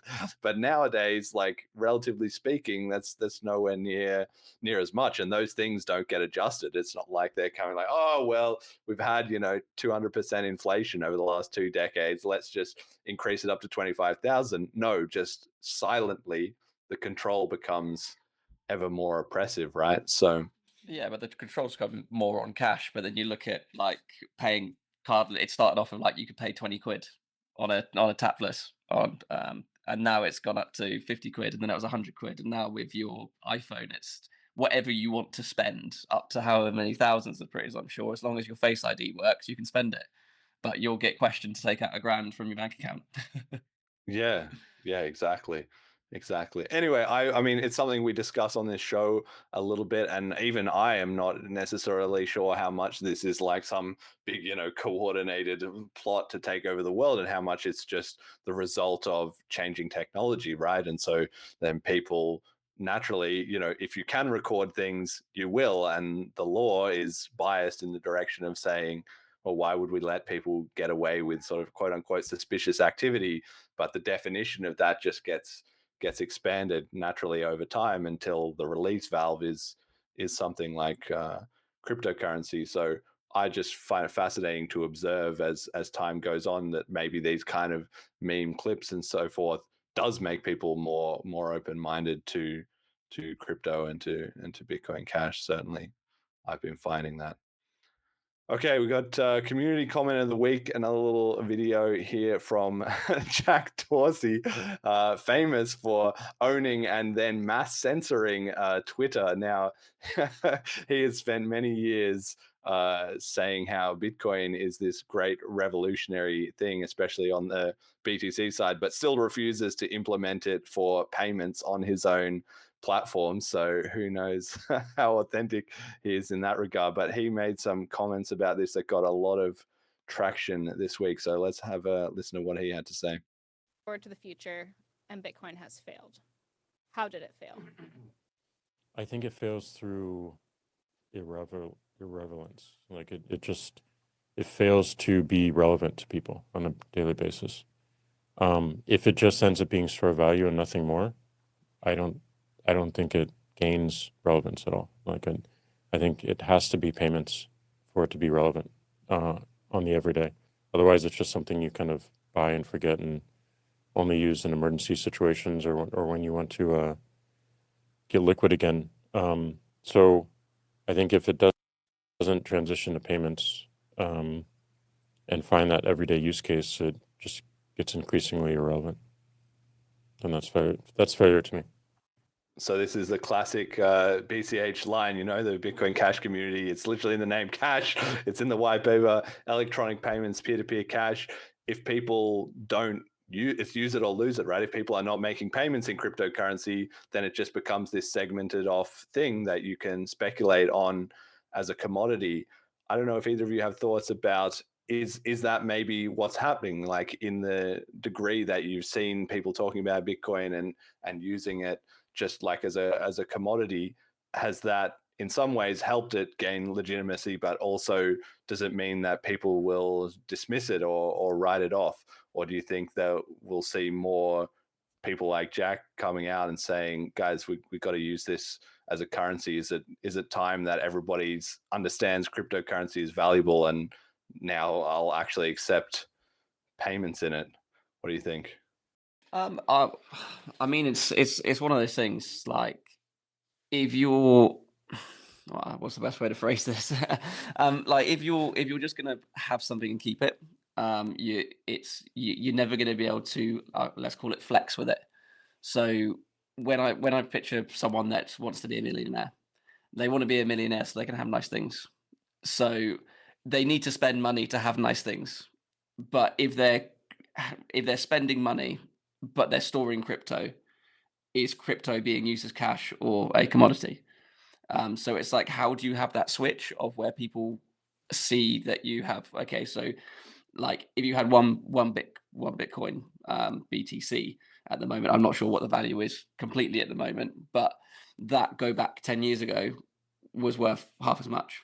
But if you're continually seeing that over in 10 years time, or what people are saying that it's going to reach 100,000, it's going to reach 200,000, you'll have a lot of people that will go, well, this is a solid investment, let me just get as much as possible and hold on to it. So how do you actually re-educate people? It's like, no, this is something that it's tangible. You want to use it so that you can peer-to-peer transactions. So you want to make sure that you can, one, earn it, and then two, be able to buy things with it that's useful to you. And I think the question is, how do you sort of change the mindset in everyone that if it is BTC, how do you get them to convert it to BCH, and how do you get them to use it within the platform to buy the things that they want?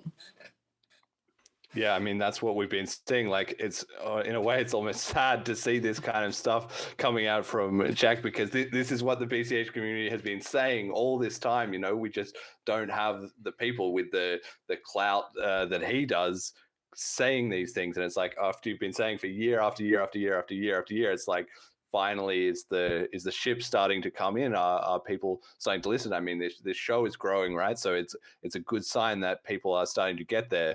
But in a certain way, we're on a clock, right? Because if we don't hit a critical mass and it doesn't become sort of the well-used payment system around the world, well, then the banking apps are always getting better as well.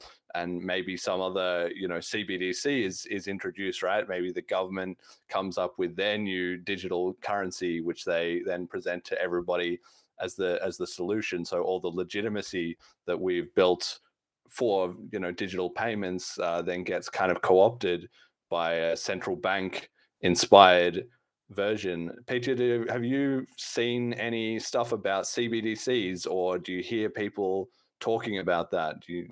Are you worried about it? It's all about how you train your algorithm.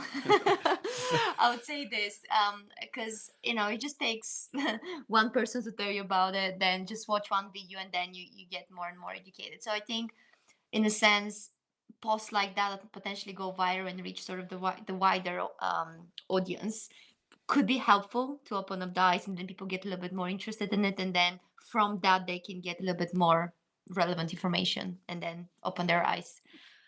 But like for me, I don't watch news, for example. So if it was something that was mainstream media, I wouldn't really watch it. Mine is that like I consume content mainly through my phone, and I try to focus on the things I'm interested in, which is like psychology, dance, and other bits. But yeah, certainly, like if I start researching Bitcoin Cash, and I'm sure I'll see more relevant information.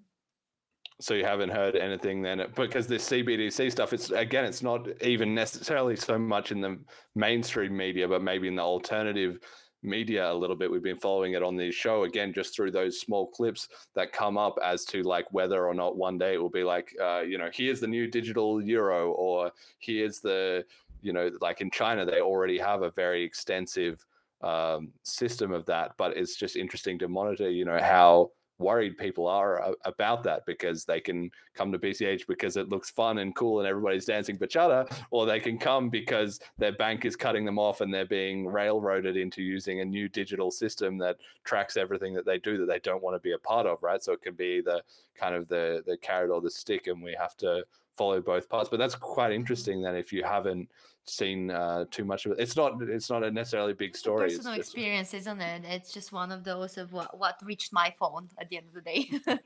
Yes. All right, we got a couple other little bits of news to quickly cover off. So Selene Wallet, which I know you're both familiar with, has put out its new version. We got that shipped with cash tokens that we've been promising for a very long time. Then there was a couple of quick little hot fixes as well to that. It's quite a big update to add all the cash tokens stuff. So if you're having any problems with your app, you can just rebuild your wallet, and that should fix it. We've got the Google Play Store and the iOS version getting updated over the next couple of days as well too. There's been some grief that they've given. This is another big problem with cryptocurrency, is then just like the banks give you grief, well, the same thing, Google and Apple, they're constantly finding ways to be like, oh, this app isn't I guess they've got to filter it all out from the spam. But just so everybody knows, just rebuild your wallet if you've had any problems. And we've also had Jeremy Rubin over on the BTC side made a post this week noting how far they have come since their upgrades. So SegWit was activated August 24th, 2017. Taproot was locked in on June 12th, 2021, which is 1,388 days after SegWit. And today is April 5th. He was posting yesterday. So 1,393 days after Taproot. So it's now been longer between SegWit and Taproot than Taproot and today. Now, I know that this may not mean a lot to you, Petya, but the point is that this is about the upgrades, right? That the BTC community, they have for a whole variety of political and philosophical reasons, a very hard time shipping upgrades, whereas the BCH community does one every year. Like we just like, okay, it's software, you need to upgrade it, you need to improve your product, right?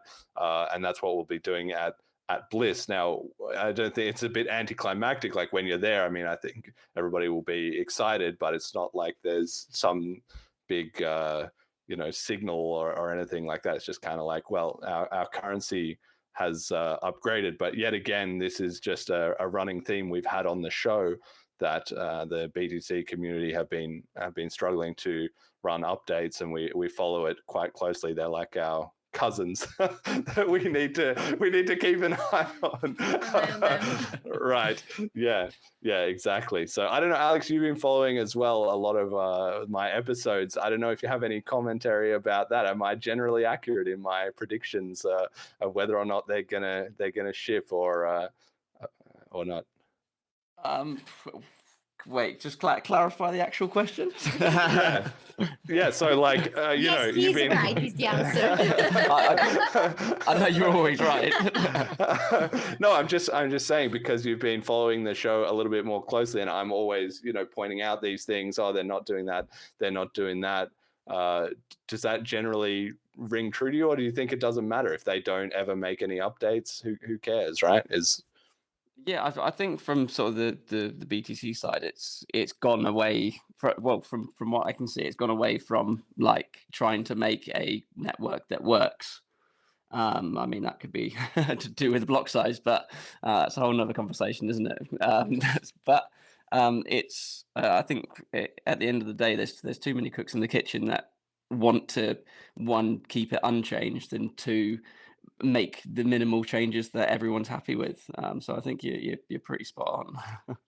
All right, brilliant. Anyway, well, that's just something you might see some context of at BLISS. Like, I think people will be talking maybe a little bit about this. They'll also be talking about obviously the BCH upgrade. But if you hear anything about that, that's kind of what this is. It's just always on people's minds, and especially because we are doing upgrades, then it just kind of shows a strong contrast, right? And we've seen more and more of that recently as they start to. This is what we were talking about Twitter before the show.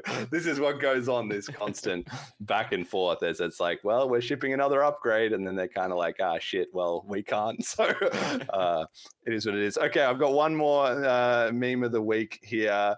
It's from Protest Fiat, quote, "If your man isn't obsessed with Bitcoin and plotting to overthrow the global monetary system, you deserve better."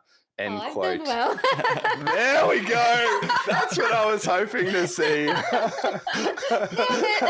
Okay. All right. Alex, any reaction? What do you think? That's the easiest way to get, What you're saying once again, behind every man. I just saw this and I laughed because I was like, yeah, well, maybe that's got a little bit of truth in it. Okay, we got our message to the community as we're sort of winding down the end of the show. On every single show, I give the guests a chance to just freestyle on any of the topics we've covered, or on anything that they think the Bitcoin Cash community needs to hear, sort of from their point of view, how cryptocurrency is going, what could be the next steps, or anything you think needs to be highlighted or shouted out in general in the world. So maybe Alex first. What does the Bitcoin Cash community need to hear? I mean, I say you put me on the spot, but it's not like I haven't heard this on many a podcast. I think from my side, it's looking for sort of like the general adoption and sort of ease of use. So I mean, for example, I think I sort of didn't tell you when I got Petya to download the Salim wallet, you were like, "Oh, just send us some BCH," and I was like, "Yeah, I can't do that because I had to sort of cash everything out to fund the building." So by just having a simple way for one to earn it, or I mean, like I know we've had sort of long conversations about sort of that like arcade theory, as if you can use fiat money to then get digital tickets that you can spend in a store. It's just a nice, easy transition between what I currently use and what I currently earn to then do a service or play a game and be rewarded in something that not only can be used at this toy shop, but it can be used at anywhere in the community. So I think it's creating that sort of sales funnel of, rather than just being a case of you need to buy the coupons so that you can spend the coupons, to find it that it's a nice, easy, what I've got currently can be fed in the top, and it can come out as BCH after receiving something either tangible or receiving like a service, or playing a fun game and being rewarded in something that can not only be used with that vendor, but any vendor in the ecosystem, and then also finding a nice, easy space where you can find out every vendor that's going to accept it. That's my sort of thoughts. I don't know what your opinion is, Jeremy. I might be missing a few things on. Well, it's a great idea. I mean, the problem that we're constantly running into, and maybe you know have some insight on this as well with running the dance studio, is the list of ideas we have is absolutely enormous. The problem is just matching up the resources. You know, how do we prioritize that, right? Because the idea of having like maps integrated into the wallets so that people can easily go to places, the same as the dance, you know, idea. How do people get into Bachata? They Google Bachata in my city and then they get onto it, right? It's the same with crypto. How do they get into it? They do Bitcoin Cash in my city and they go along to a meetup. But maintaining a huge network like BCH is much smaller than Bachata or dancing overall, and much younger. So we don't have that kind of network already there, and it's a bit dispersed globally. You know, people are in all kinds of different places. There are some areas with more hotspot concentrations, but if you're not in those places, you're not going to have access to that, right? So it's kind of, how do we make it easy for people to connect virtually has been mostly the solution, because even in places where we do have like networks of people, like we talked about in Slovenia, right? That's going quite well, but it takes effort from the community to maintain the relations with those vendors. If they're maybe not getting too many sales, then they forget, or they hire a new person who doesn't know how it works, et cetera, right? And so with BLISS, that's one of the things that I am trying to do, is to create, even just temporarily, a big hub that people are all trading. And then as we grow it over time, it will be like a proof of concept that then people can bring to other places. And that's why it's such a shame that so much of the rest of cryptocurrency is a untradeable commodity, because there's so many different events going on, but there's not actually a lot of paying for things, right? So we've really got to try and move the needle there. So to date, it hasn't been the most successful thing. There's been so much work has been put into merchant networks, and we have a couple of small spots in the Philippines, in Townsville in Australia, in Argentina as well, where they're more under strain from the inflation. It's worked, but you know it's just takes so much upkeep, you know.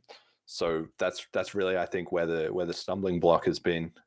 Yeah, I think like, but if you look at it from how many sales are done in person now compared to online, and if you've got a community that's so dispersed around the world, um, how easy is it to post something, or if there's digital, so if someone's selling a course or they're selling a service that doesn't need to be like a website design, for example, there's so many different things that can be sort of transacted through online, rather than just focusing on sort of that peer-to-peer. I know obviously with the Salim wallet, it's great that when I'm in front of you, I can easily go, okay, let me send you and I'll scan it.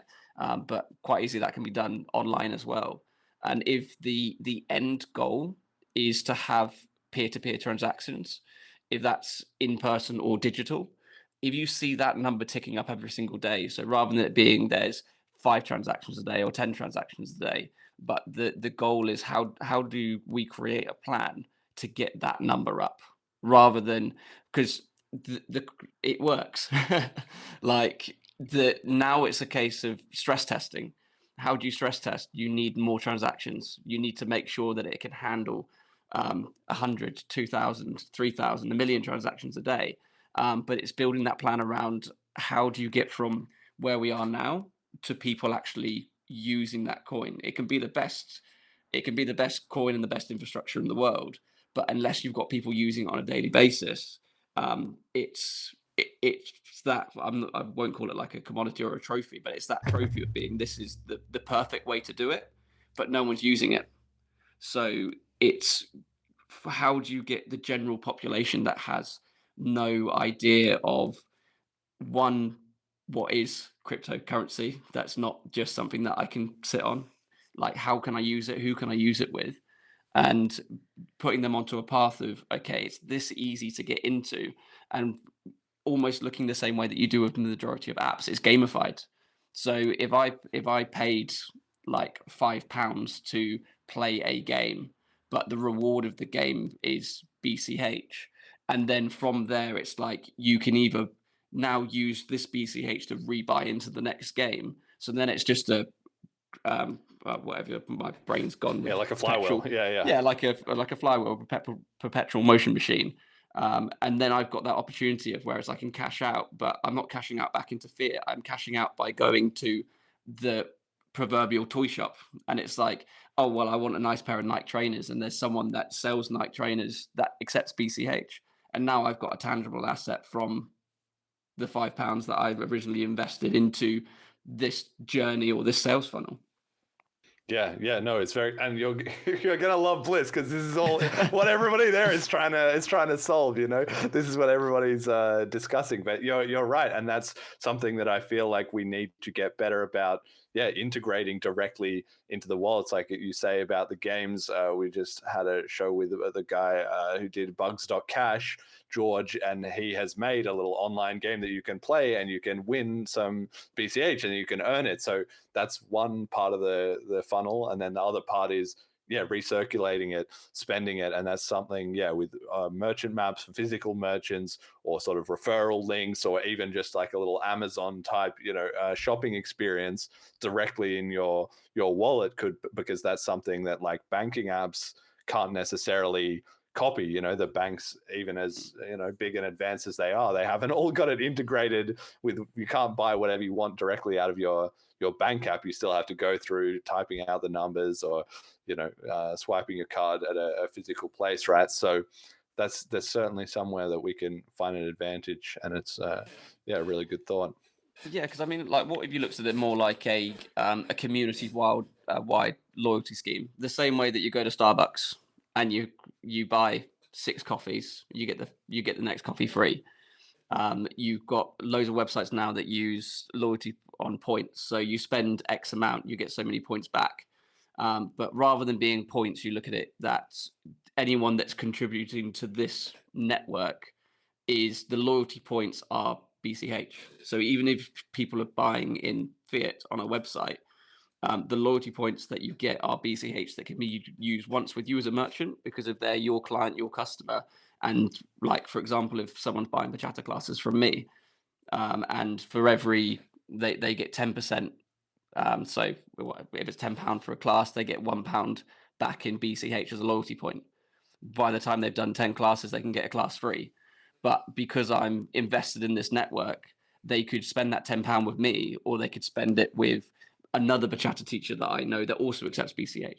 So I'm giving back to the community by offering these loyalty points, but not keeping them to me myself. But then you extrapolate that out of just an easy dance class, and you've got people that are selling merch, they're selling t-shirts, they're selling products, and you could create a network of people that are happy to use like a centralized base, but the only call it like the only stipulations of them using this portal is one, they need to be able to offer that people can earn BCH from buying products from them if it's either from watching advertisements or it's from selling products. And then within that network, you can find, look at it like an Etsy or an Amazon. You can search things that you're looking for. They're part of the network, and you can buy those products. They can get delivered to you, and you're getting something tangible from being rewarded from doing something that you enjoy. But this is all being powered by what I would pay for with the money I earn, rather than being a case of, right, you need to convert 100 quid into BCH, and then you can go and spend it. And because you spent it, now you're going to be rewarded back with BCH. There needs to be that sort of the easy funnel in for someone that's like, for example, if so like one of my students had loyalty points with me and they haven't used them, and then they look at their Celine wallet and it's gone up to £200, and they're like, oh great, like I've got this I can spend now. So even if it's forgotten and left, it's something they can come back to. But it's just making sure that there's that easy route from A to B, from fiat to BCH, because that transition's got to be as smooth and easy as possible. But people need to start seeing the results before, and by results I mean something tangible Saving that they money. want. Yeah. Like, so I think that's my easiest analogy, is like it's a loyalty point scheme where by you buying a product from a merchant that is happy to give you loyalty points in BCH, it's going to be spent within the community, which is going to up the amount of peer-to-peer transactions, because it's there and they want to spend it. They signed up to a loyalty scheme because they want to use it. So even if they use it with you and you get your BCH back, or it goes to someone else in the BCH community where it can be passed on. Just a concept. No, this is brilliant. This is exactly why I think we that's need. what I was gonna say.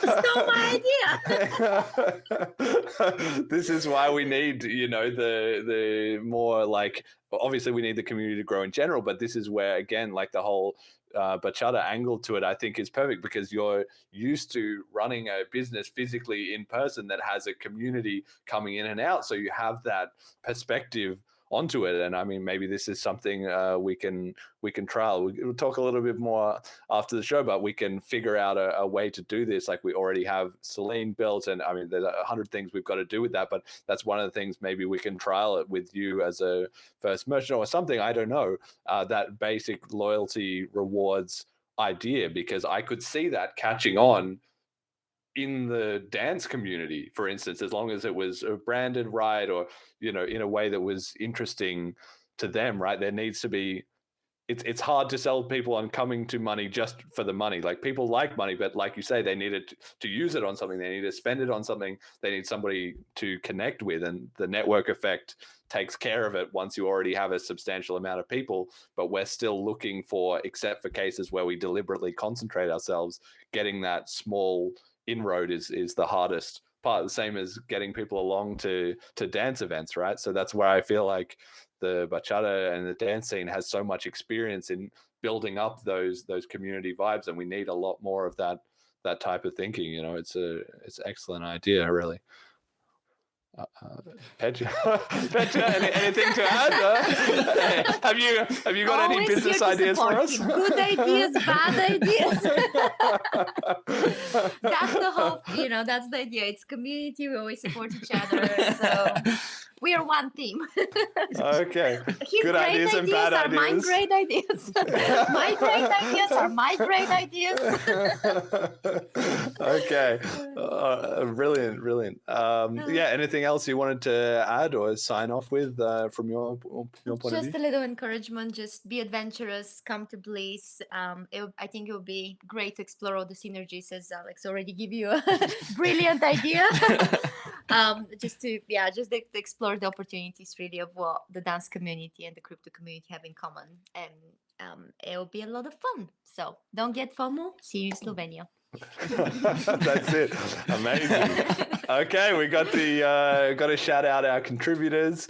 Our FundMe is running for episodes 146 to 155, so you can help fund the show by going to fundme.cash and finding our campaign. We've got about 40% contributed so far, so if you're loving the show, if you've enjoyed this episode, go send in some sats. And our existing contributors, Majamali Marcelo, Funding Father, at Cash Stamps, BCH for the win, Cash Dragon, Real Bitcoin.cash, and Murray Store. Great work. Shout out to all our donators, our patrons, Ricky and HP, and our sponsors, General Protocols. Check out bchbull.com. Start guide FAQs and links are at bitcoincashpodcast.com. If you're new, you can listen to episode 85. Petya, you got to make sure you finish that episode. And Taking notes for my homework. Celine Wallet at Celine bitcoin.cash. Okay, final shout outs, and where can people find more of you? Give your social media handles, or if you want to shill your merch or whatever. Final shout outs, Alex. Yeah, so you can find me nice and easy, Alex Spinlove, and that's on Instagram. If you want to see, if you're ever in Bournemouth and you want dance classes, I co-founder of Bow Studios, so it's bow-studios.com. And you can also find the merch on there if you want to support through. I'll have to speak to Jeremy how I can make sure you can pay in BCH as well. Get that on the website. But other than that, looking forward to meeting quite a few of you in BLISS. Yeah, and if ever in London, I teach in London. My Insta is petya.nova.dance, and I have my own page, Nova Musicality, which is just exploring more the musicality side of bachata. So, yeah, excited Amazing. to see you all in Slovenia. Okay, Jet, any final shout out? Nothing. All right. Okay, he's Mr. Silent today. And my shout out goes to anybody who listens to this episode and goes to try a bachata class at BLISS or somewhere else. Just give it a go. Maybe it's for you, maybe it isn't. But if it is for you, it will probably change your life. It's definitely changed mine. I think it's probably changed yours as well. So, Jet, I've got to drag him along to a bit of that. I don't know. Have you ever tried a dance class? No. So while you guys were talking about this, I did look up if there were anything bachata related in my city, and there's not even a salsa studio. There was one, God damn it, that apparently closed down in 2021. There was a bachata thing that existed in 2015. There's no dance anything. What about nearby? You The biggest hub? class. Yeah. you get hooked up, you do some online classes, and then you open your own studio. Exactly. One step at a time. All right, and our outro song today is, of course, we had to have a bachata song, and I have picked Insomnio by DJ Husky, which is currently one of the big trend. There we go. I'm getting the good reaction. That's very trendy, recent song as well. Okay, all right. Well, glad I picked a good one. So enjoy the sounds of bachata. Thank you all for listening, and until next time.